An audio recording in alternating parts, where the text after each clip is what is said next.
১১২ দিন পর ঢাকা বিশ্ববিদ্যালয়ে প্রথম বর্ষ ছাড়া বাকি সব বর্ষের ক্লাস আজ শুরু হয়েছে।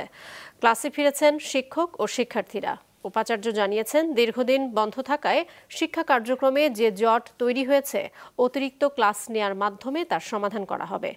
ক্লাস শুরুর আগে সকালে সিনেট ভবনের সামনে বৈষম্য বিরোধী আন্দোলনে নিহতদের স্মরণে ১ মিনিট নীরবতা পালন করা হয়। ৩০ সেপ্টেম্বর থেকে প্রথম বর্ষের ক্লাস শুরুর সিদ্ধান্ত হয়েছে। গত ১ জুলাই সর্বজনীন পেনশন স্কিম বাতিলের দাবিতে বিশ্ববিদ্যালয়ের শিক্ষকরা কর্মবিরতিতে গেলে ক্লাস কার্যক্রম বন্ধ হয়ে যায়। এর আগে ঈদের ছুটিতে বন্ধ ছিল ক্লাস। শিক্ষার্থীদের আন্দোলনের প্রেক্ষাপটে গেল ১৭ জুলাই বিশ্ববিদ্যালয় অনির্দিষ্টকালের জন্য বন্ধ ঘোষণা করা হয়। আন্দোলনের সফল সমাপ্তির পর ৭ই আগস্ট খুলে দেয়া হয় আবাসিক হলগুলো।